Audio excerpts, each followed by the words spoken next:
여러분의 오후를 확 뒤집겠습니다. 정봉주의 품격시대 정봉주입니다. 최근 한 여론조사 결과에 따르면 국민 4명 중 3명가량은 문재인 대통령의 국정수행에 긍정적인 전망을 하는 것으로 나타났습니다. 문 대통령이 대한민국의 새로운 희망을 보여주길 바란 국민들이 그만큼 많다는 방증이 아닌가 싶은데요. 잠시 후 여론조사 전문가분들과 함께 문재인 대통령 국정 지지도 조사를 비롯한 19대 대선 득표율의 의미 자세히 살펴보도록 하겠습니다. 소통, 개혁, 젊음. 최근 문재인 대통령 행보에 대해 각종 언론에서 평가하고 있는 말들인데요. 취임과 동시에 연일 화제를 낳고 있는 대통령 행보에 대해 오늘 자세히 짚어보도록 하겠습니다. 5월 10일 금요일 정봉주 품격시대 시작합니다. 대한민국의 현재와 미래를 책임질 문재인 대통령 정부가 출범한 가운데 문 대통령이 앞으로 국정 수행을 어떻게 해나갈지를 전망하는 여론조사가 나와 이목이 집중되고 있습니다.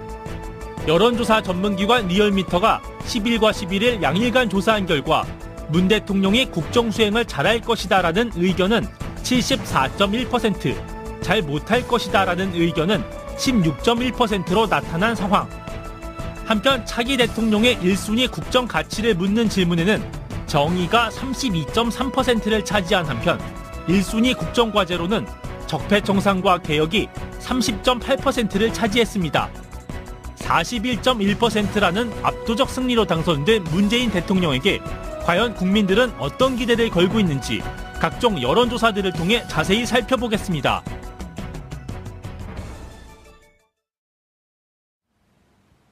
(5월 11일) 금요일 정봉주 품격시대 첫 번째 이슈 들어가겠습니다. 당선 직후부터 취임 4월째는 오늘까지 문재인 대통령을 향한 국민들의 관심이 뜨겁습니다. 역대 정부에서는 볼 수 없었던 파격적인 행보에 국정 수행 기대감 또한 나날이 높아지고 있는데요.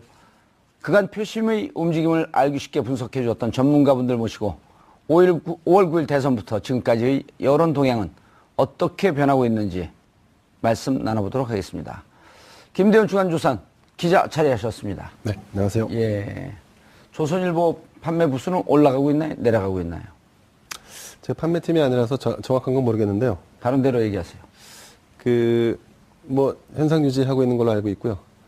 새 정부 들어 처음 맞는 불금에 또 이런 질문을 던지셔갖고 당황스럽습니다.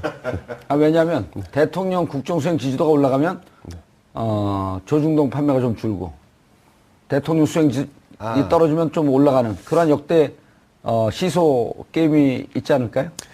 자, 근데 정치는 아시겠지만, 의원님 국회의원도 하셨지만, 51%를 얻어야지 승산이 있는 일종의 경기지 않습니까? 근데 이제 이 신문의 영역은 꼭 그렇지는 않습니다. 그래서 예컨대 과거에도 그런 논쟁이 좀 있었는데, 그 신문이 판매되는 전체 부수와 주요 고객들의 타겟층이 전체로 볼 때 포션으로 본다 그러면 아마 한 20% 남짓 되지 않을까 싶습니다.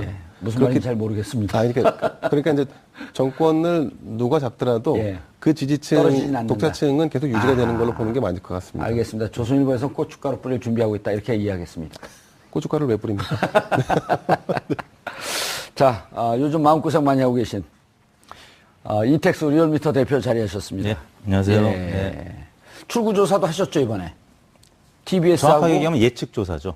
예측조사를 했나요? TBS랑 무슨 유권자 심리 동향 분석 이런 이상한 말을 썼다. 기존 여론조사에 내재적 선호도 조사라고 카이스트 이제 정대승 교수팀하고 같이 눈의 떨림까지 눈동자 분석이라든지 아니면 자극 반응 분석 1000분의 1초까지 측정을 해서 저희가 원래는 5월 4일 날 TBS 통해서 발표를 하려고 했었는데 국민의당에서 공표 금지 가처분 신청을 하는 바람에 저희가 발표를 못했고 5월 9일 날 당일 날 발표를 했죠. 예측조사도 발표 못하게 했나요? 예측조사는 원래 5월 9일 날 예정이 돼 있었고 부동층 분석 조사를 5월 4일 날 해보려고 했었는데 가처분 신청을 해서 선관위하고 또 법원이 가처분 신청을 그게 받아들였습니다. 정확한 이름을 뭐라고 표현하던데요? 다양하게 있는데 이제 신경과학 부동층 분석 이렇게 명명을 하는데요. 왜 웃으세요? 저는 개인적으로 그 카이스트 정대승 교수님을 잘 알고 있습니다. 뇌과학을 전공하신 분이지 않습니까? 신경과학 부동층 분석. 가장 낯설 것 같은 분은 우리 정의원님 아니실까 싶습니다. 그러니까 제 뇌가 정상인지 한번 조사를 해봐야겠습니다. 자, 그리고 윈지코리아 컨설팅 부대표 박시영 부대표 자리하셨습니다. 네, 반갑습니다. 윈지코리아 컨설팅의 박시영입니다. 이번에도 많은 여론조사 기관들과 함께 콜라보, 네. 협업을 해갖고 많이 좀 적중을 시켰죠. 네, 뭐 저희도 자체적으로 그 비공표 조사들을 계속 깜깜이 기간에 했었고요. 안심번호로 조사를 했었고, 저희도 리얼미터와 비슷하게 자체 발표를 하려고 준비를 하고 있다가 예. 선관위에 물어보니까 비공표 조사를 통해서 예측 조사를 발표하는 건 안 된다. 아하. 기존에 공표된 조사에서 부동층에 대해서 이렇게 분석해서 예. 발표하는 건 가능하지만 그래서 발표를 하지 못했는데 같이 활동하는 누구 팀원이 우리의 공통된 견해입니다 하면서 그 SNS에 올렸더라고요. 네, 뭐 아니 그런데 이제 그거는 약간 희망 섞인 수치였고 실제로 이제 저희가 분석했을 때는 1, 2, 3위의 겹차가 거의 한 1%에서 1.5 정도 차이 나는 거의 흐름이 비슷하게 나왔었습니다. 사실은 예. 만약에 그걸 발표를 했다면 굉장히 반응이 뜨거웠을 뻔했습니다. 예, 아무도 관심이 없었을 텐데. 예, 그 발표한 사람이 또 고등학교 동문. 아, 그거는 저기 다른 분이고요. 예. 원래 이제 회사에서 예측한 건 따로 또 회사에서. 존재하고 있었습니다. 알겠습니다. 시청자 여러분들께서도 전문가분들과 함께 샵 5400으로 다양한 의견 보내주시기 바라겠습니다. 자, 총 투표율 77.2%, 문재인 대통령이 받은 득표율 41.1%. 이번에 여론조사가 계속 이제 정치부 출입하면서 조사를 하는데 여론조사에 대해서 이번에 유독 관심이 좀 높지 않았었나요? 아무래도 정봉주의 품격 시대에서 고정 프로를 여론조사를 했잖아요. 네, 그 정도 예. 또 한 게 영향을 미치지 않았을까 하는 생각을 좀 듭니다. 저도 그건 동의하는 게 왜냐하면 네. 여론조사 전문가들을 좀 홀대하는 경향이 있었어요, 그 전에. 아, 그랬었나요? 예, 그러니까 필요할 때만 불러다가 어떻게 되고 있습니까? 경향만 물어보고. 근데 이제 저희는 매주 그 날을 찍은 게 전체적인 트렌드를 분석을 하면서 국민들에게, 시청자분들에게 이렇게 흐름이 가고 있다라고 하는 것을 정확한 데이터를 주기 위해서 정규적으로 했던 거거든요. 특히 리얼미터 예. 그리고 윈지코리아 예. 제가 두 분하고 이제 그 깜깜이 선거 기간 내에 같이 이제 카톡도 주고받으면서 이제 추이를 좀 예. 여쭤보고 했었는데 계속 전화 통화한 거 알고 있습니다. 예, 매우 정확한 데이터를 말씀해 주셔갖고 제가 이게 출구 조사가 이제 그 크게 필요성을 느끼지 못할 수도 있겠다. 뭐 이런 생각까지도 들더라고요. 아니, 그러니까 기자분들도 네네. 실은 여론조사에 대해서 잘 알고 있는 듯 하면서 여론조사 중요성을 좀 경시하는 분들이 많아요. 그러니까 이제 속칭 이제 여론조사의 데이터와 실제 바닥 민심이 다르다. 뭐 이런 식의 논평을 많이 하죠. 근데 이제 실제로 그게 저희가 이제 현장 가서 취재를 해보면 예컨대 민심 동향을 파악한다고 해서 이제 시장도 가보고 하면 예컨대 그 워딩을 따고 목소리를 들을 수 있는 분들은 굉장히 또 한정돼 있어요. 대부분 그렇죠. 이제 예. 언론을 기피하거나 아니면 이제 자기의 어떤 생각을 표현하는 것을 주저하는 분들이 많거든요. 그러다 보니까 이제 그런 것들을 감안해서 과학적으로 데이터화한 여론조사 기관 결과는 굉장히 의미가 있다고 보여지죠. 예. 이택수 리얼미터 대표님, 지금 77.2%, 대통령이 받은 득표율 41.1%. 투표율은 제가 모 방송국에서 얘기한 게 77.7%, 여기서도 77.7% 예견했거든요. 0.5%로 맞춘 5천만 분의 1의 네. 사나이. 그게 접니다. 네, 역시 봉도사이시죠. 예. 이름이 아깝지 않습니다. 예, 눈빛에 존경심은 줄줄 떨어집니다. 네. 이 정도 예측을 하셨나요? 투표율은 뭐 대략 제가 이제 트위터에 당일날도 79%에서 플러스 마이너스 3%포인트 예상을 했습니다. 그래서 76에서 82 정도 될 거라고 봤던 것은 예. 저희가 여론조사를 D-6 때 했던 게 뭐 대략 한 80% 안팎 투표하겠다는 의견이었는데 예. 보통 여론조사보다는 좀 덜 나오거든요. 그래서 예. 지난 대선 75.8%보다는 상회하겠으나 80%를 넘기기는 좀 쉽지 않다. 왜냐하면 사전 투표율이 26%로 굉장히 높긴 했지만 예. 이분들은 어차피 투표할 분들이 먼저 한 것이다라고 봐야 된다고 저희는 해석을 했기 때문에 그래서 뭐 지난 대선 때보다는 높아지겠지만 80%를 상회하기는 좀 어려울 거다 이렇게 봤었죠. 예, 박시영 부대표님. 그런데 이제 이번에 77.2%도 네. 사람들이 보통 체감이 80% 넘을 것이다라고 하는 기대치가 높았기 때문에 생각보다 좀 안 나온 거 아닌가 하는 이런 느낌이 있지만 네. 77.2%라고 하는 것은 20년 만에 나온 최고의 그렇죠. 그 투표율이란 말이에요. 그렇죠. 그리고 날씨가 굉장히 궂은 날씨여서 사실 마지막에 선거일 날 비가 안 왔으면 조금 더 올라가지 않았을까 그렇게 기대를 했는데 막판에 예. 아무튼 그 상승폭이 굉장히 줄어들었죠. 그러면서 그렇죠. 이제 77% 선에서 머물렀는데 한 2시, 3시까지 가팔았었죠. 그렇죠. 예, 기대를 많이 모았는데 80% 넘기나 뭐 이런 관측이 많았었는데 그렇게 되지 못해서 좀 안타깝게 생각하지만 예. 그래도 사전 투표 보니까 젊은 층들이 굉장히 많이 참여했고요. 20대가 가장 높다고 선관위가 발표를 했기 때문에 예, 일단 그 사전 투표율 그 세대별 투표율 네. 보기 전에 네. 2등과 557만 표 차이 네. 어마어마한 거 아닌가요? 역대 최대 폭이죠. 사실 지난번 2007년에 이명박 후보가 당시 정동영 후보에 비해서 한 530만 표 530만 압승을 표. 했는데 예. 그 당시 기억나지 않습니까? 거의 뭐 이명박 후보의 광풍이 불었었잖아요. 사실 어마어마했지 않습니까? 그러니까 이번에 실제로 이제 문재인 후보에 대한 열기는 그 정도는 아니었지 않느냐 이런 어떤 느낌은 가졌지만 실제 뚜껑을 딱 열어봤더니 저희는 뭐 조사에서는 계속 그렇게 추이가 나왔습니다만 실제 이제 그렇게 결과가 나왔고 국민의당 관계자들 만나보면 실제 그 정도까지 자기들이 질 거라고 생각을 전혀 안 했더라고요. 박주선 의원 같은 예. 경우는 무슨 얘기를 했냐? 주위에서 문재인 찍겠다는 사람이 하나도 안 나오는데 어떻게 저렇게 투표 지지율이 높게 나오냐? 네. 이런 얘기까지 했었잖아요. 네. 그게 뭐 사실은 정치적 노림수 측면에서 말씀하셨다고 보고요. 일단은 실제로 이제 여론조사를 존중하는 그 후보나 캠프 측은 과학적인 선거전을 치를 수밖에 없습니다. 그렇죠. 그러나 감에 의존하는 그런 선거 방식은 이제는 안 되죠. 이제는 예. 그런 방식은 지양해야 하지 않을까 그렇게 생각이 듭니다. 여론조사를 그 중요시하게 보고 여론조사를 근거로 해서 좀 과학적인 선거운동을 하려고 하는 이런 분들이 어찌 보면 선진적인 정치인들 아닌가요? 그렇죠. 앞서 나갈 수밖에 없죠. 예. 그 본 사람 중에 누가 가장 그 여론조사를 높이 저는 평가하는가요? 정봉주 의원님이 가장 높은 것 같습니다. 네, 출연료 네. 조금 더 올리겠습니다. 네. 감사합니다. 투표율이 더 높을 수 있었는데 예. 높지 못했던 이유 중에 하나를 1시에 사전 투표율을 합산해서 데이터를 보여준 그때부터 약간 좀 투표에 대한 그 적극성이 좀 떨어지는 부분이 많이 생겼다고 했네? 생각합니다. 예, 많이 했네. 저렇게 많이 했어? 그래서 제가 오히려 다음번에 만약에 사전 투표율을 합산할 때는 투표가 다 종료된 뒤에 그냥 종료 이후에 사전 투표율을 합산하면 본인들이 계산해 나가게. 그렇죠. 예. 훨씬 더 높은 투표율이 나올 수도 있겠다는 생각이 들더라고요. 아하. 저희가 내부적으로 예. 이 투표율 관련해서 79% 안팎이 될 거라고 전망을 했던 게 5년 전 선거나 10년 예. 전 선거나 저희가 시간대별 투표를 보면은 원래 과거에는 6시까지 투표를 하지 그렇죠. 않았습니까? 예. 근데 12시까지 하는 투표가 전체의 46% 정도가 하더라고요. 54%는 그 이후에. 네. 근데 어허. 그 시간대별로 늘어나는 증가 속도가 굉장히 루틴해요.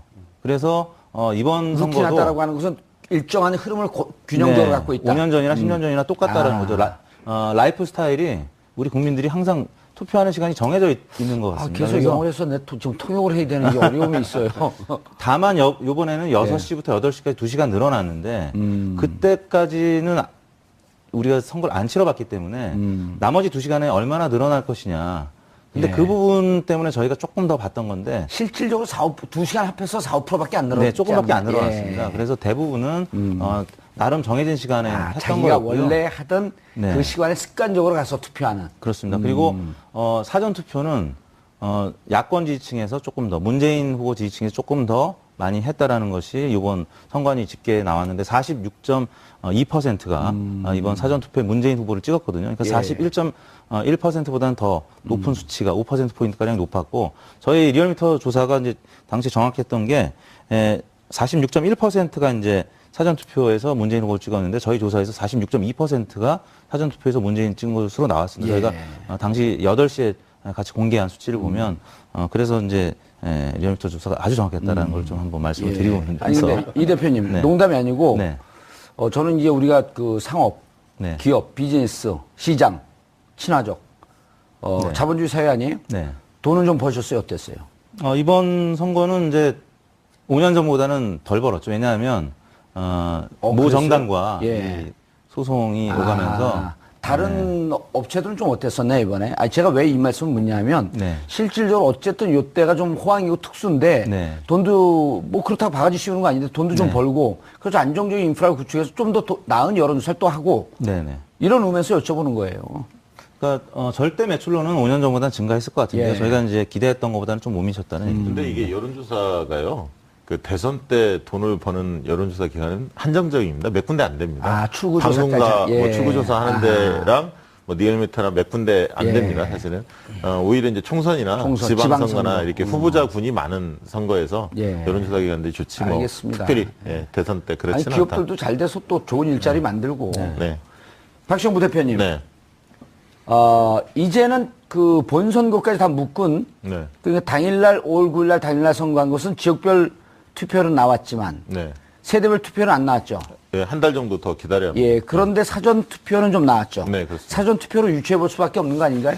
그렇죠. 이제 예를 들면 사전 투표 때 이제 연령별 예. 지금 사전 투표를 어떻게 했다. 이게 이제 나왔기 때문에 그리고 출구조사에서 사전 투표까지 추정을 해서 연령별 득표율이 나왔지 않습니까? 예. 그러면 사전 투표율이 26%인데 그 중에 20대가 몇 % 참여했다 이게 나왔기 때문에 그러면 20대는 5월 9일 선거인 일날 투표했던 사람들은 투표 상황이 어떻다 이렇게 충분히 추정할 수가 있는 거죠. 출구조사에서는 연령대도 다 조사를 하나요? 그럼요. 아, 저희가 TBS랑 예. 리얼미터가 한 조사도 연령대별 분석은 있는데요. 예. 20대가 문재인 48.1, 30대가 55.5, 예. 40대가 55.9. 예, 지지율보다도 네, 이렇게 일단 그 투표율이 어떻습니까?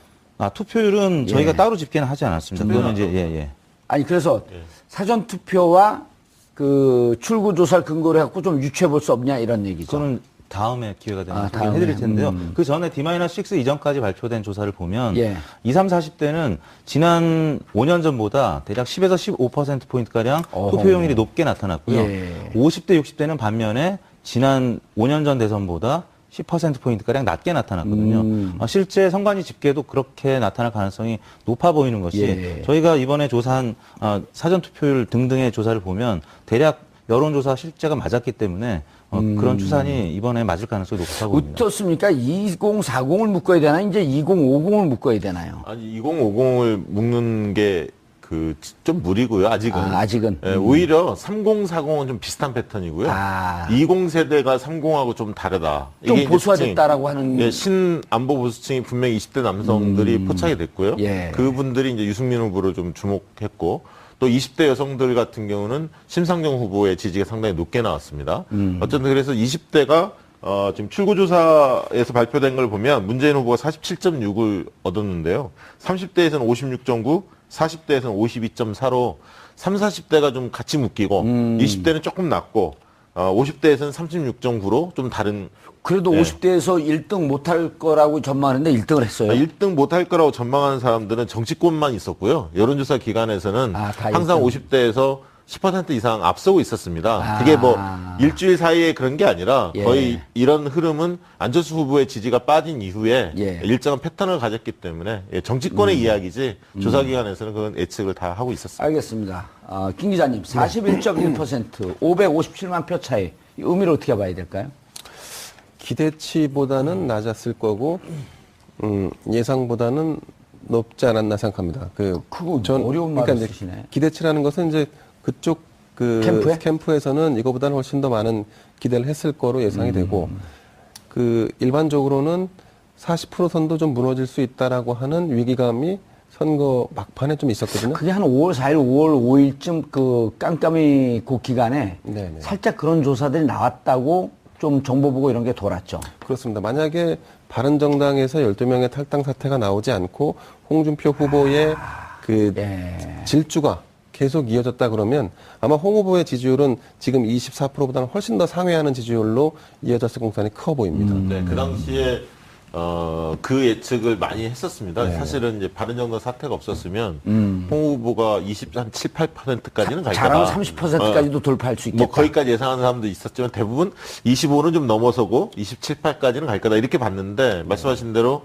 바른정당 탈당 사태가 일어나면서 상당표가 이제 유승민 동정론으로 형성이 됐었죠. 그래서 유승민 후보가 4, 5% 정도 있다가 이게 9, 10까지도 막 육박하는 조사들이 많이 나왔습니다. 네. 바른정당 탈당이 화요일 날 5월 2일 날 이루어졌거든요. 그러니까 5월 1일 저녁서부터 소문이 돌다가 기자회견은 5월 2일 날 했죠. 네. 그리고 토론회가 5월 2일 날 있었습니다. 밤에 있을 때 덕이 없어서 다 나온다 그랬더라. 그 얘기를 이제 홍준표 후보가 유승민 후보에게 했고 그러면서 바른정당의 당원들이 대거 몰리고 후원금이 몰리고 하면서 홍 후보의 그로부터 그 다음 날서부터 이제 블랙아웃 기간으로 들어간 거예요. 깜깜이로. 네. 근데 올라가던 기세가 꺾였다. 예, 뭐 하락하지는 않았지만 한 1, 2% 조금 떨어지긴 했습니다만 어쨌든 예. 상승세 확실히 꺾여버린 거죠. 그렇기 때문에 홍 후보의 지지율이 저희 이제 안심번호 같은 걸 해보면 19%에서 20% 정도 나왔습니다. 그래서 보정을 하면 한 22 정도에 있었고요. 근데 이제 리얼미터나 이런 그 ARS 조사로 100% 무선 조사를 했을 경우에는 뭐 23, 4를 예. 꾸준히 좀 유지를 했었는데요. 그러면서 이제 그런 상승세가 꺾였기 때문에 안철수 후보는 계속 빠졌고요. 사실은 15, 16까지도 빠졌었는데 그 뒤에 이제 뚜벅이 유세를 하면서 어떤 동정표를 얻었고 지지층이 결집하면서 마지막에 안철수 후보가 다시 좀 완만하게 올라가네. 상승했던. 그런데 한 가지 좀 눈여겨볼 대목은 예. 그러면 유승민 그 바른정당 후보가 계속해서 자강론 새로운 보수만 추구했느냐? 바로 그 얼마 전에 있었던 경선 기간에는 사실은 보수 후보 통합론을 내세웠던 후보가 또 유 후보였습니다. 그 정치가 살아있는 생물처럼 움직인다는 말이 정말 여실히 드러난 선거가 아니었나 싶습니다. 보수 후보 통합이라고 하는 것은 자기가 바른정당이 국민의당과 함께 할 수 있다. 아니면 바른정당이 자유한국당과 함께 할 수 있다. 이런 복선이 깔려 있다는 그렇죠. 의미인가요? 그런 복선이 깔려 있었죠. 그게 가능했던 이유 중에 하나는 아시겠지만 홍준표 후보, 자유한국당 홍준표 후보가 뒤늦게 이 선거에 뛰어들었고 그 당시 뛰어들 때 타이밍의 지지율은 사실 굉장히 미미했었거든요. 한 5%좀 내외였었죠. 예, 그랬습니다. 그래서 그 당시까지만 해도 유승민 후보가 어떻게 경선 룰만 잘 적용하면 본인이 자유한국당도 다 같이 가져갈 수 있다라고 예상했던 부분이 있었던 것 같습니다. 다만 이제 지금은 완전히 그 입장이 바뀌어서 자강론과 새로운 보수를 향해서 정진해 나가겠다는 입장을 밝히고 있는 거죠. 예. 이 대표님. 네. 지역별로 좀 살펴볼 필요가 있는데요. 네. 전국에 이제 광역이죠. 17개 지역 중에서 TK, 그러니까 대구, 경북, 경남을 제외한 네. 나머지 14개 지역에서 50대 이상을 제외한 전 연령층에서 1위를 했어요. 의미 있는 거 아닌가요? 그렇죠. 60대를 제외하고 2, 3, 4, 50대를 예. 다 1위를 석권을 했고요. 또 지역별로 보면 대구, 경북 지역에서만 홍준표 후보한테 소폭 밀리고 나머지 지역에서는 뭐 대체로 서울, 경기 전국적인 득표율과 비슷하게 나왔고요. 부산, 경남하고 이제 대구, 경북만 조금 이제 30%대로 낮게 나왔는데 나머지 지역에서는 다 앞서는 것으로 나왔죠. 그리고 이제 사전 투표에서도 이제 뭐 문재인 후보가 뭐 다른 후보에 비해서 앞서온 것으로 나왔고요. 46% 얘기하셨어요. 네네. 예. 네. 그래서 저는 돌이켜 보면 이제 블랙아웃 기간이 시작되면서 2, 3위가 바뀌었고 4, 5위가 바뀌었거든요. 유승민 후보가 아까 말씀하셨던 13명의 탈당 예. 사건이 없었다면 5위로 끝났을 수도 있는데 미세하게나마 0.6%포인트 차이로 심상정 후보를 이겼던 거는 바로 그 사건 때문이었다고 보고요. 또 블랙아웃 기간이 시작된 그 무렵에 홍준표 후보와 안철수 후보가 실버 크로스가 일어났던 조사가 두세 군데 있었거든요. 그러다 보니까 막 블랙아웃 들어가는 그 시점에. 예. 그래서 이제 5월 2일 이후에 5월 3일, 4일 조사를 돌이켜 보면은 그때 홍준표 후보가 조금 2, 3일 정도 더 상승하는 기세를 보이다가 13명 후보가 이제 탈당해서 다시 한국당으로 들어오는 뭐 그런 상황에서 꽤 많은 역풍이 불었죠. 그래서 이제 상승세가 주춤해졌는데 아무튼 그 사건이 아니었다면 홍준표 후보도 사실 더 올라갈 수 있었는데 좀 아쉬운 대목이죠. 25%를 넘을 거라고 봤는데 24%에 그쳤던 것이 바로 아쉬운 대목이라고요? 한국당 입장에서는 한국당 입장에서. 그렇습니다. 그러면 가로 열고 가로 닫고. 깜짝 놀랐어요. 한국당 입장에서 그다음에 조금 이제 더 국민의당 올라갈 수 입장에서는 있었다. 좀 아쉬운 게 예. 저희가 이제 아까 신경과학 부동층 분석했던 걸 보면 외워둬야 돼. 신경과학 부동층 분석. 네, 부동층에서는 문재인 후보가 41.6%로 나왔고요. 오호. 그다음에 2등이 안철수 후보였습니다. 28.1%. 3등이 홍준표 13.5%였는데 이 조사가 만약에 5월 4일 날 만약에 가처분 신청 안 했으면 발표됐을 수도 있거든요. 근데 실버 크로스가 나타났던 거랑은 좀 다른 분위기. 안철수 후보가 홍준표 후보를 앞서는 분위기인데. 이게 발표됐으면 2, 3위가 또 바뀌었을 수도. 그랬을 수도 있죠. 근데 이제 국민의당은 이 수치를 몰랐죠. 그래서 혹시 리얼미터 조사가 본인한테 슬쩍 좀 찔러주지 그랬어요. 그러게 말입니다. 국민의당에 제가 아는 후배들도 있는데 아무도 물어보질 않더라고요. 그래서 그걸 물어봐서 슬쩍 찔러줬으면 아마 가처분 신청 안 했을 수도 있는데. 이런 생각이 이게 들지 않았을까요? 국민의당의 주적은 문재인이 아니라 이택수다. 그리고 또 하나 아쉬운 거는 5월 9일 날 이제 발표한 예. 당일 예측 조사가 갤럽이 있고 리서치뷰가 있었습니다. 저희 말고도 두 군데가 더 있었는데 5월 9일 날. 예, 5월 9일 날 예. 전화조사로 예측했던 조사기관이 리얼미터와 갤럽과 리서치뷰가 있었습니다. 예. 공교롭게도 안철수 후보만 실제 득표율보다 많이 낮았어요. 리얼미터가 19.1, 갤럽이 19.6, 리서치뷰는 18.0. 근데 안철수 후보가 21.4%를 득표했거든요. 그러니까 20% 넘는다는 여론조사가 그때 블랙아웃 기간에도 거의 없었잖아요. 네, 없었습니다. 그러니까 여론조사 기관들에 대해서 홍준표 후보도 마찬가지지만 안철수 후보는 뭐 소송까지 가면서 여론조사 기관의 결과를 애써 무시하고 평가절하 하다 보니까 안철수 후보 지지층들이 여론조사 기관에 전화가 왔을 때 안 받은 겁니다. 이거는 실제 D-6 그 전까지도 영향을 미쳤다고 보고요. 그건 결코 향후에도 올바른 선거 캠페인의 전략이 아니라는 거죠. 하나 덧붙이면 그러니까 왜 여론조사 기관하고 싸워요? 그 심층 출구 조사를 했지 않습니까? 그 조사 결과를 보니까 중도 성향에 있는 분들이 선거 당일날 표심을 바꾼 게 제일 많아요. 그러니까 선거 당일날 표심을 바꾼 사람들이 한 10% 내외인데, 그 정도 돼요? 네, 10% 내외로 조사가 됐는데 그 중에서 성향별로 봤더니 예. 중도 성향에 있는 분들이 제일 많았어요. 그래서 어떻게 지금 추정을 하냐면 심상정 후보도 좀 지지율이 떨어졌지 않습니까? 유승민 예. 후보 두 후보가 지지율이 좀 떨어졌는데 심상정 후보도 9% 10%까지 올라갔을 때는 진보층에 있는 지지자도 있었지만 중도층의 지지자들이 상당히 많았거든요. 예. 그 중도층 지지자가 안철수 후보를 일부 갔다고 보고요. 또 유승민 후보로 몰려 있었던 중도 보수 중도층의 지지자들이 일부 안철수 후보로 갔다. 저희는 그렇게 봅니다. 그래서 마지막에 하루 이틀 앞두고 움직였던 표, 그게 아까 뚜벅 유세 이런 과정들 과정을 지켜보면서 마음들이 그래도 상대적으로 홍준표 후보보다는 안철수 후보의 마음이 더 간다 해서 그 층들을 옮겨간 게 아닌가. 결정적으로 저는 홍준표 후보 역할이 컸다고 봐요. 홍준표 후보가 계속 양강 구도로 가고 있다. 또 골든 크로스가 곧 일어날 것이다. 그러다 보니까 저는 이제 직접 호남에 사는 혹은 출신 후배들이 얘기한 것이 원래는 안철수 후보를 찍으려고 했는데 양강 구도로 간다고 하니까 홍준표 대 문재인 이러다가 홍준표 후보가 집권할 수 있겠구나. 안 되겠다 그래서 문재인 후보를 찍었다는 후배들의 연락이 있었습니다. 뒤늦게 그 네. 선거 캠프에 임명장을 좀 보내줘야겠는데요. 블랙아웃 기간에 아무튼 홍준표 후보 혹은 한국당에서 벌인 여러 가지 선거 전략, SNS상에서 사실 출처 불명의 예. 여론조사 결과들이 많이 돌았었는데 그게 오히려 한국당 발 여론조사 결과가 양강 구도인 것처럼 막 돌기도 했었거든요. 그게 오히려 안철수 쪽에 가 있던 이런 호남의 지지자들 그분들은 네. 반드시 정권 교체를 해야 된다라고 하는 절박함이 있었는데 그게 오히려 문으로 가는 그렇습니다. 심상정 후보 지지층도 일부 이탈해서 문으로 가고 불안했던 거죠. 가짜 뉴스가 워낙 판을 찼기 때문에 뭐 예. 출구 조사도 막 노출된 것처럼 아침 점심 때 막 돌아다녔거든요. 그러니까 이 깜깜이 선거의 규정 때문에 오히려 더 그러면 민심이 혼란스러워하고 저희가 예측을 예. 했었잖아요. 깜깜. 네. 자, 다른 뭐 서울 지역 들어보기 전에 지금 말씀 나왔던 깜깜 선거 그 얘기를 좀 해보시죠. 기동민 의원이 이거 지금 없애야 된다.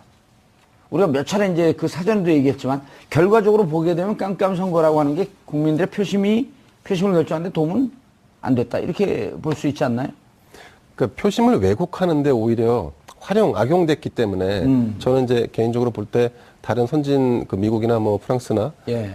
이 조금 더 여론조사를 공개하는 방향으로 가는 게 훨씬 더 유권자들에게 도움이 되지 않나. 과거에는 이제 공개하지 않았다는 이유는 그 밴드웨건이나 그렇죠. 그렇죠. 밴드웨건. 밴드웨건이나 아니면 언더독처럼 뭔가 이렇게 표를 대세에 의해서 쏠려가는 이런 양상으로 치러지지 않을까 하는 우려 뭐 이런 것들이 복합적으로 작용하다 보니까 선거 그 6일 전에는 공표를 못 하게 해놨는데 오히려 지금 아시겠지만 온갖 가짜 뉴스들이 횡행하다 보니까 더군다나 이제 뉴스처럼. 그렇죠. 더군다나 네. 각 정당이 자기들에게 유리할 것으로 생각하는 전략들을 폈지만 실제로는 그 반대 현상으로 나타나는 이게 유권자의 표심과 왜곡된 현상이 나타나는 거겠죠. 예. 그렇다 보니까 이제 저는 오히려 당일까지도 사실은 선거 여론조사를 근데 사실은 당일날 하지는 않을 겁니다. 왜냐하면 뭐 소위 말해서 장사가 안 될 터이기 때문에. 그렇죠. 할 필요가 없죠. 그 전날까지만 해도 그렇죠. 전날까지. 아 네. 이제까지 표심이 이렇게 됐고 나는 이렇게 표심 내 그 후보를 바꿨거나 혹은 내 유지하고 있었는데 전체적인 상황을 보니까 최종 결정을 이렇게 해야겠네. 이런 걸 도움을 줄 수는 있지만 지금처럼 가짜 뉴스가 판치면은 막 집에서 가족들끼리도 싸움이 나고 그런단 말이에요. 그렇습니다. 그리고 이제 자제분들은 이게 이렇게 됩니다. 그러니까 아빠가 어디서 가짜뉴스를 듣고 와서 야 이렇게 되는데 너 지금 누구 찍으려고 그래? 이러면서 가족 분쟁이 있었다라고 하는 게 SNS에 돌잖아요. 그렇습니다. 그 서두에 말씀드렸다시피 또 그 리얼미터나 윈지코리아나 굉장히 과학적인 그 너무 하신다, 어떤 오늘. 기술을 가지고 테크닉을 가지고 굉장히 정확하게 예. 데이터를 만들어내기 때문에 이거를 의심할 필요는 없을 것 같습니다. 그렇죠. 네, 네, 네, 예. 네. 그리고 그래서 좀 이제 깜깜한 건 좀 없어. 그리고 국민들이 여론조사를 보고 그거를 많은 쪽으로 쫓아간다. 이미 촛불을 1,700만이 촛불을 들었던 국민들인데요. 그렇습니다. 대한민국 태국기까지 하면 더 많습니다. 근데 뭐 그렇게 데이터를 따지자고 보면 좀 뭐 재미난 데이터를 내놓는 분들도 계시던데 문재인 대통령이 얻은 득표가 1,300만 표 남짓되는 예. 거죠. 근데 전체 유권자가 4,200만이었기 때문에 그렇죠. 문재인 대통령을 찍지 않았던 유권자가 2,900만이나 되는 예. 겁니다. 예. 한 60%가 넘어가죠. 그렇습니다. 네네. 아마 이런 부분들은 아마 집권 플랜을 짜면서 굉장히 유념해야 할 부분이 아닌가 그러면 싶습니다. 취임사에서도 이제 그 얘기를 다 했으니까. 네네, 그렇습니다. 촛불 민심 문제 방금 얘기를 예. 하셔서 지금 홍준표 후보를 제외하고는 나머지 후보를 합치면 75%인데요. 이게 탄핵에 찬성했던 비율과 똑같습니다. 그래서 촛불 민심이 대선에 결정적으로 영향을 미쳤다. 탄핵의 찬성은 85%였었는데요. 저희가 이제 막바지에 탄핵 막바지에는 75대 대략 20 정도로 나왔거든요. 모든 여론조사 홍준표 후보가 결과는 리얼미터를 근거로 하시는군요. 최고의 조사기관이라고 아까 말씀해 주셔가지고. 지금 소송 중이고. 아무튼 뭐 그런 의미가 계속 작용했다고 봐야 그러네. 되겠습니다. 의미 네. 있네요. 이게 네. 홍준표 후보로 제외한 나머지가 75%. 75%. 탄핵을 찬성했다. 네. 그리고 잠시 후 언급이 되겠습니다만 예. 문재인 대통령의 지금 국정수행 기대 전망이 대략 75%가량 나오고 있거든요.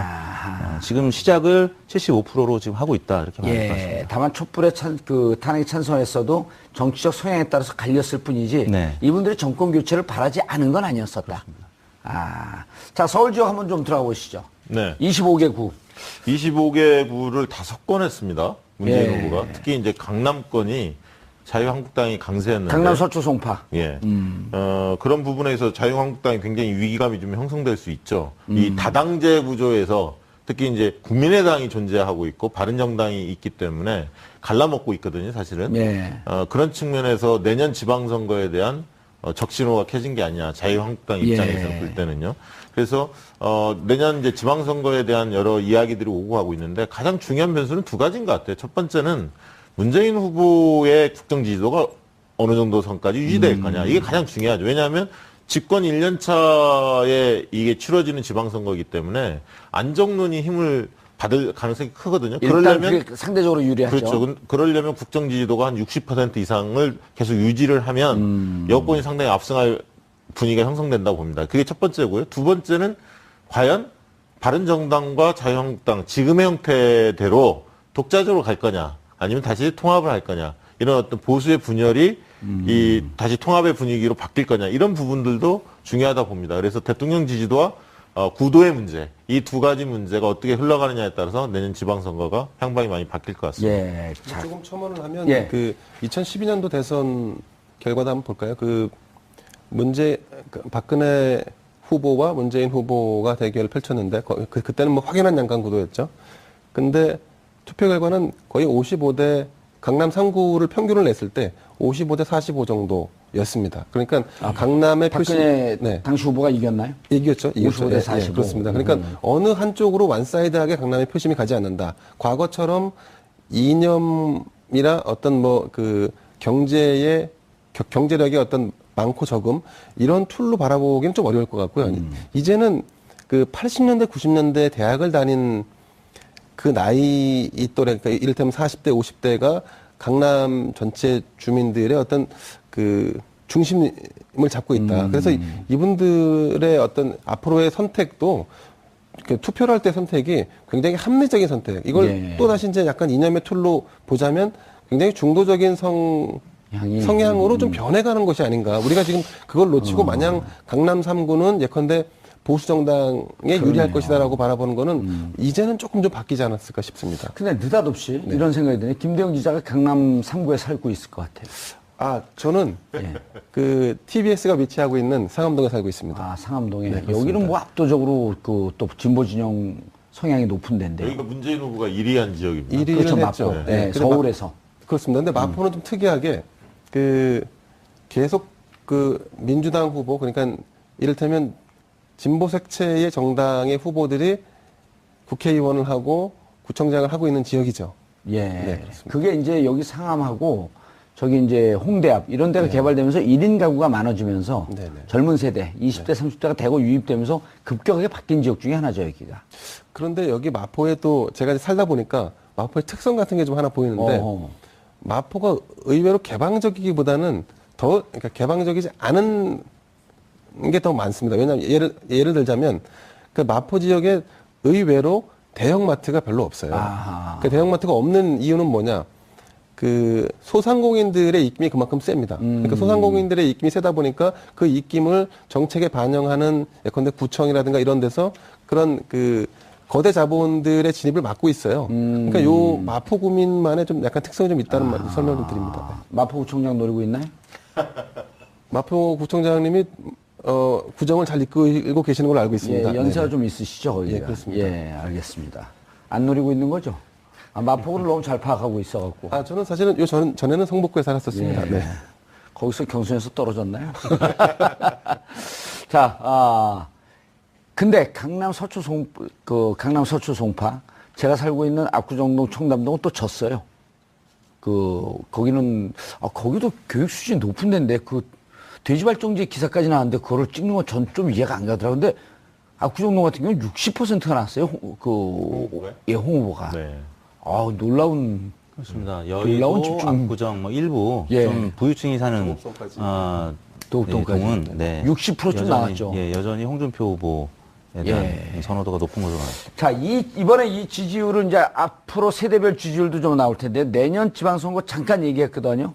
이대로 가서 문재인 후보 대통령의 지지율이 지금 이제 한 75%쯤 나오는데, 현실적으로 봤고, 그 내부에서 좀 실수만 안 하면, 요게 한의문 기간이라고 해갖고 한 1년 정도는 유지가 되지 않나요? 1년까지 요즘에 안 갑니다. 과거에는 이제 허니문 기간 하면 보통 한 6개월 정도를 이야기했는데 점차 짧아지는 것 같아요. 그러니까 과거에 박근혜 정부, 이명박 정부도 인사 문제 초반에 기억나십니까? 그 강부자 고소영 내가 이명박 정권 초기에 이 인사 문제 때문에 초기부터 꺾였습니다, 많이. 그 박근혜 정부도 마찬가지로 인사 문제가 초반에 터졌었습니다. 그래서 총리 인준이 잘 안 되고 막 이랬었죠.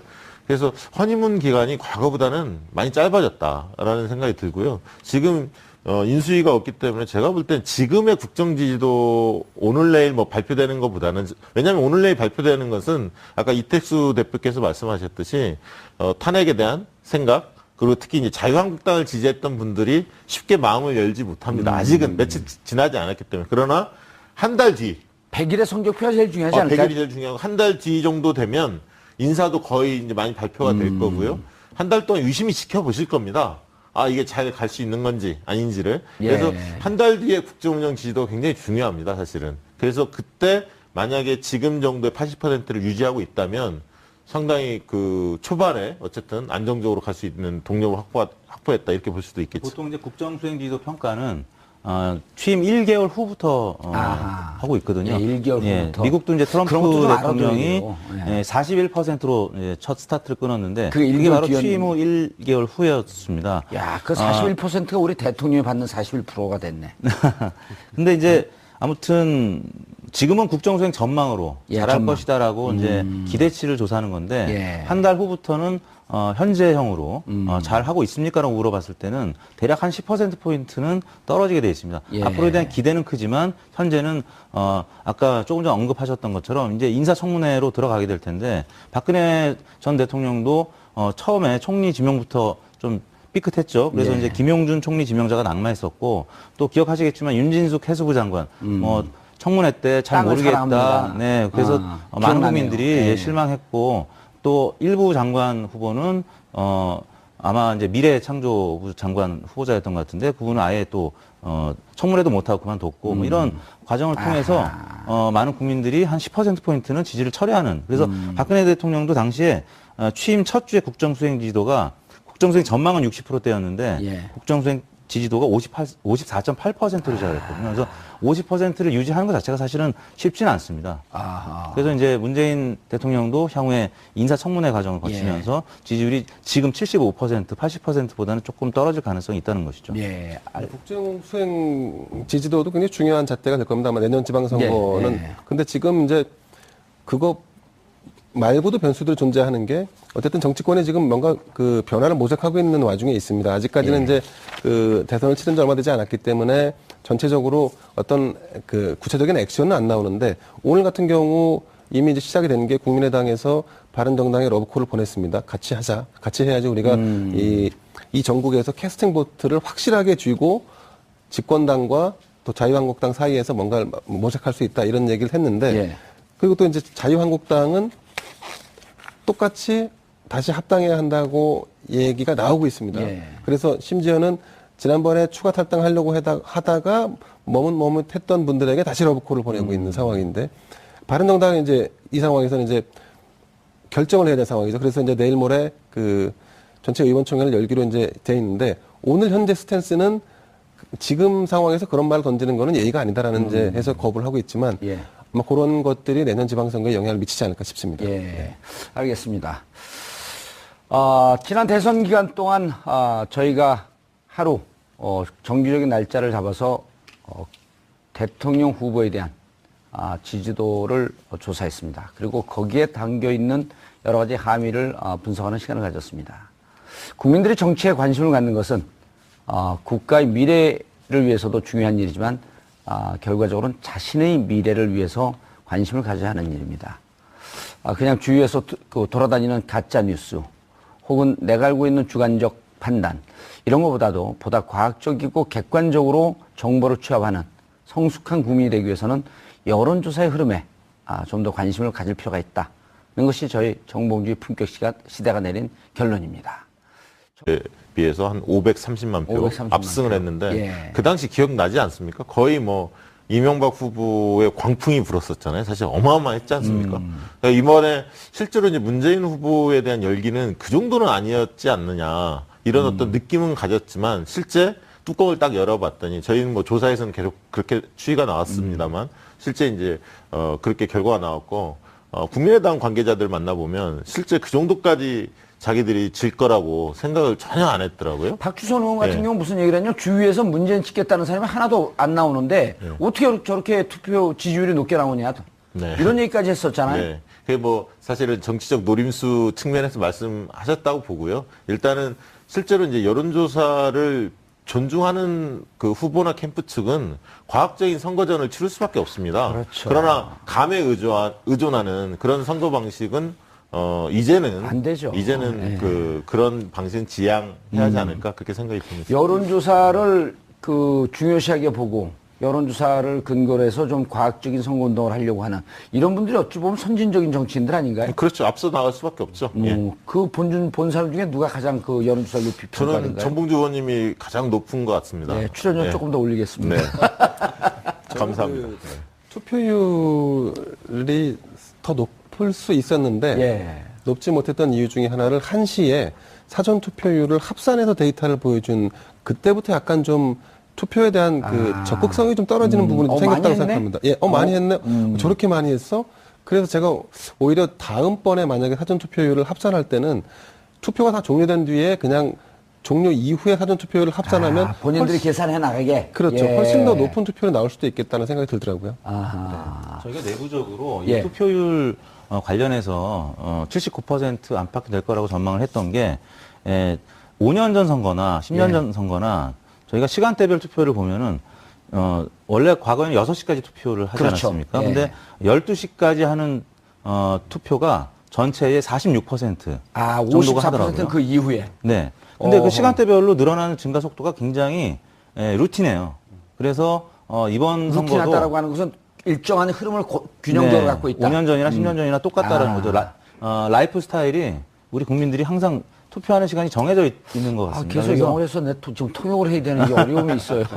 다만 이번에는 6시부터 8시까지 2시간 늘어났는데 그때까지는 우리가 선거를 안 치러봤기 때문에 나머지 2시간에 얼마나 늘어날 것이냐 근데 예. 그 부분 때문에 저희가 조금 더 봤던 건데 실질적으로 2시간 합해서 4~5%밖에 안 늘어났지 네, 조금밖에 안 않나? 늘어났습니다. 예. 그래서 대부분은 나름 정해진 시간에 했던 자기가 거고요. 원래 하던 네. 그 시간에 습관적으로 가서 투표하는. 그렇습니다. 그리고 사전 투표는 야권 지지층에서 조금 더 문재인 후보 지지층에서 조금 더 많이 했다라는 것이 이번 선관위 집계에 나왔는데 46.2%가 이번 사전 투표에 문재인 후보를 찍었거든요. 그러니까 예. 41.1%보다는 더 높은 수치가 5%포인트 가량 높았고 저희 리얼미터 조사가 이제 당시 정확했던 게 46.1%가 이제 사전 투표에서 문재인 후보를 찍었는데 저희 조사에서 46.2%가 사전 투표에서 문재인 찍은 것으로 나왔습니다. 예. 저희가 당시 8시에 같이 공개한 수치를 보면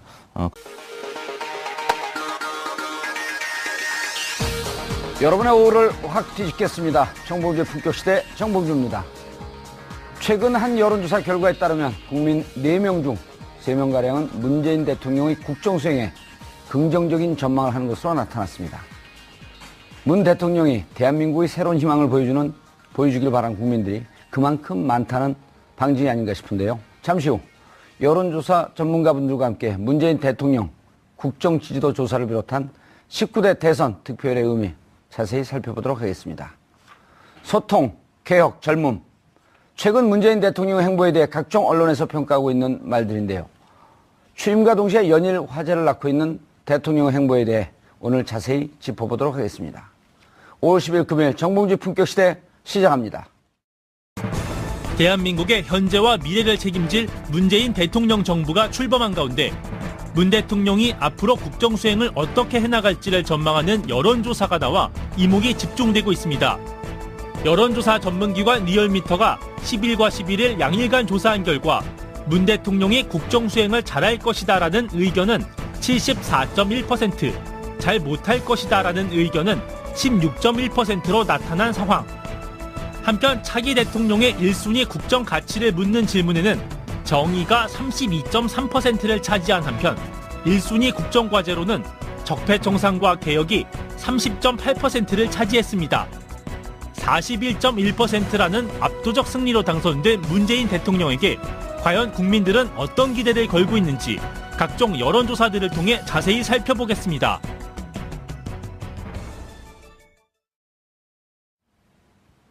(5월 11일) 금요일 정봉주 품격시대 첫 번째 이슈 들어가겠습니다. 당선 직후부터 취임 사흘째는 오늘까지 문재인 대통령을 향한 국민들의 관심이 뜨겁습니다. 역대 정부에서는 볼 수 없었던 파격적인 행보에 국정 수행 기대감 또한 나날이 높아지고 있는데요. 그간 표심의 움직임을 알기 쉽게 분석해 주었던 전문가분들 모시고 5월 9일 대선부터 지금까지의 여론 동향은 어떻게 변하고 있는지 말씀 나눠보도록 하겠습니다. 김대현 주간조선 기자 자리하셨습니다. 네, 안녕하세요. 예. 조선일보 판매 부수는 올라가고 있나요? 내려가고 있나요? 제 판매팀이 아니라서 정확한 건 모르겠는데요. 다른 대로 얘기하세요. 현상 유지하고 있는 걸로 알고 있고요.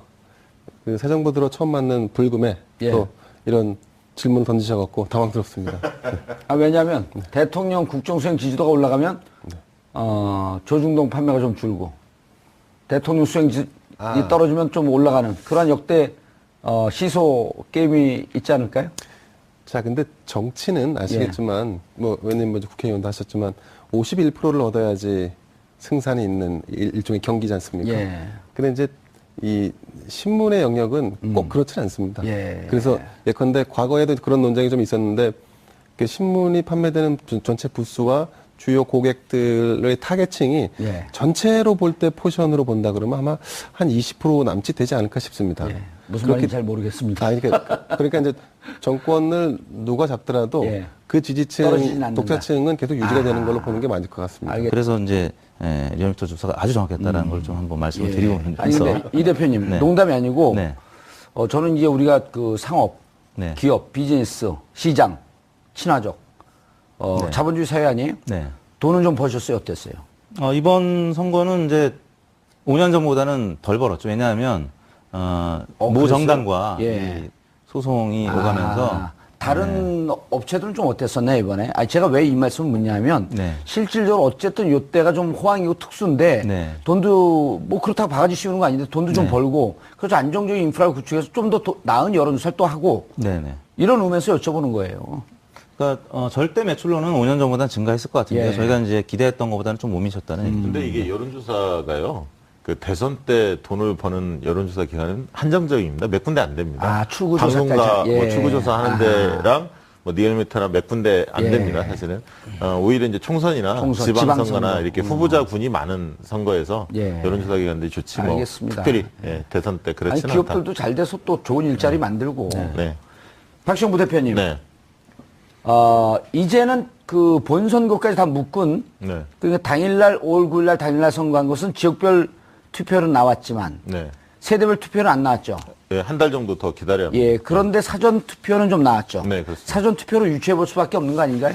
그렇죠. 이제 예를 들면 사전 투표 때 이제 연령별 예. 지금 사전 투표를 어떻게 했다. 이게 이제 나왔기 때문에 그리고 출구조사에서 사전 투표까지 추정을 해서 연령별 득표율이 나왔지 않습니까? 예. 그러면 사전 투표율이 26%인데 그 중에 20대가 몇 퍼센트 참여했다 이게 나왔기 때문에 그러면 20대는 5월 9일 선거인 일날 투표했던 사람들은 투표 상황이 어떻다 이렇게 충분히 추정할 수가 있는 거죠. 출구조사에서는 연령대도 다 조사를 하나요? 그럼요. 아, 저희가 TBS랑 예. 리얼미터가 한 조사도 연령대별 분석은 있는데요. 예. 20대가 문재인 48.1, 30대가 55.5, 예. 40대가 55.9. 예, 지지율보다도 네, 이렇게 일단 그 투표율이 어떻습니까? 투표율은 저희가 예. 따로 집계는 하지 않았습니다. 그거는 이제 예. 아니, 그래서 사전 투표와 그 출구조사를 근거로 해갖고 좀 유추해 볼 수 없냐 이런 얘기죠. 그거는 다음에 기회가 되면 소개를 다음에. 해드릴 텐데요. 그 전에 D-6 이전까지 발표된 조사를 보면 예. 20, 30, 40대는 지난 5년 전보다 대략 10에서 15%포인트가량 어허. 투표용률이 높게 나타났고요. 예. 50대, 60대는 반면에 지난 5년 전 대선보다 10%포인트가량 낮게 나타났거든요. 실제 선관위 집계도 그렇게 나타날 가능성이 높아 보이는 것이 예. 저희가 이번에 조사한 사전투표율 등등의 조사를 보면 대략 여론조사 실제가 맞았기 때문에 그런 추산이 이번에 맞을 가능성이 높아 보입니다. 어떻습니까? 2040을 묶어야 되나? 이제 2050을 묶어야 되나요? 아니 2050을 묶는 게 좀 무리고요. 아직은. 아직은. 예, 오히려 3040은 좀 비슷한 패턴이고요. 20세대가 30하고 좀 다르다. 좀 이게 이제 보수화됐다라고 하는. 예, 신안보 보수층이 분명히 20대 남성들이 포착이 됐고요. 예. 그분들이 이제 유승민 후보를 좀 주목했고 또 20대 여성들 같은 경우는 심상정 후보의 지지가 상당히 높게 나왔습니다. 어쨌든 그래서 20대가 지금 출구조사에서 발표된 걸 보면 문재인 후보가 47.6을 얻었는데요. 이 가고 있다라고 하는 것을 정확한 데이터를 주기 위해서 정규적으로 했던 거거든요. 특히 리얼미터 예. 그리고 윈지코리아 예. 제가 두 분하고 이제 그 깜깜이 선거 기간 내에 같이 이제 카톡도 주고받으면서 이제 추이를 좀 예. 여쭤보고 했었는데 계속 전화 통화한 거 알고 있습니다. 예, 매우 정확한 데이터를 말씀해 주셔갖고 제가 이 출구조사가 이제 크게 필요성을 느끼지 못할 수도 있겠다. 뭐 이런 생각까지도 들더라고요. 아니, 그러니까 기자분들도 네네. 실은 여론조사에 대해서 잘 알고 있는 듯 하면서 여론조사의 중요성을 좀 경시하는 분들이 많아요. 그러니까 이제 속칭 이제 여론조사의 데이터와 실제 바닥 민심이 다르다. 뭐 이런 식의 논평을 많이 하죠. 근데 이제 실제로 그게 저희가 이제 현장 가서 취재를 해보면 예컨대 민심 동향을 파악한다고 해서 이제 시장도 가보고 하면 예컨대 그 워딩을 따고 목소리를 들을 수 있는 분들은 굉장히 또 한정돼 있어요. 대부분 그렇죠. 이제 예. 언론을 기피하거나 아니면 이제 자기의 어떤 생각을 표현하는 걸 주저하는 분들이 많거든요.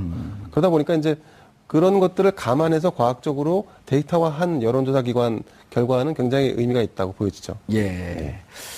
이택수 리얼미터 대표님, 지금 77.2%, 대통령이 받은 득표율 41.1%. 투표율은 제가 모 방송국에서 얘기한 게 77.7%, 여기서도 77.7% 얘기했거든요. 0.5%로 맞춘 5천만 분의 1의 네. 사나이. 그게 접니다. 네, 역시 봉도사이시네요. 예. 이름이 아깝지 않습니다. 예, 눈빛에 존경심은 줄줄 떨어집니다. 네. 이 정도 예측을 하셨나요?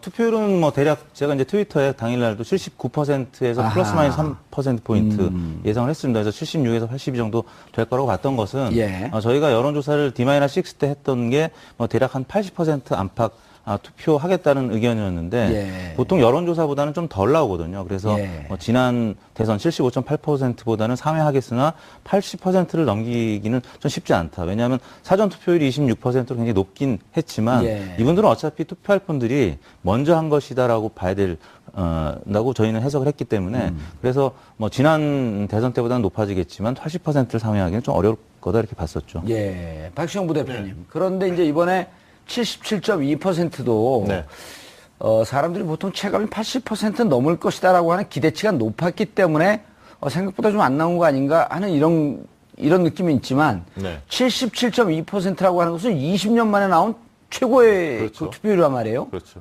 그리고 날씨가 굉장히 굵은 날씨여서 사실 마지막에 선거일 날 비가 안 왔으면 조금 더 올라가지 않았을까 그렇게 기대를 했는데 막판에 아무튼 그 상승폭이 굉장히 줄어들었죠. 그러면서 이제 77% 선에서 머물렀는데 한 2시, 3시까지 가팔았었죠. 그렇죠. 예, 기대를 많이 모았는데 80% 넘기나 뭐 이런 관측이 많았었는데 그렇게 되지 못해서 좀 안타깝게 생각하지만 그래도 사전 투표 보니까 젊은 층들이 굉장히 많이 참여했고요. 20대가 가장 높다고 선관위가 발표를 했기 때문에 일단 그 사전 투표율 그 세대별 투표율 보기 전에 2등과 557만 표 차이 어마어마한 거 아닌가요? 역대 최대 폭이죠. 사실 지난번 2007년에 이명박 후보가 당시 정동영 후보의 조선일보에서 고춧가루 뿌릴 준비하고 있다 이렇게 이야기했습니다. 고춧가루를 왜 뿌립니까? 자, 요즘 마음고생 많이 하고 계신 이택수 리얼미터 대표 자리하셨습니다. 네, 안녕하세요. 출구조사도 하셨죠 이번에? TBS하고 정확하게 얘기하면 예측조사죠.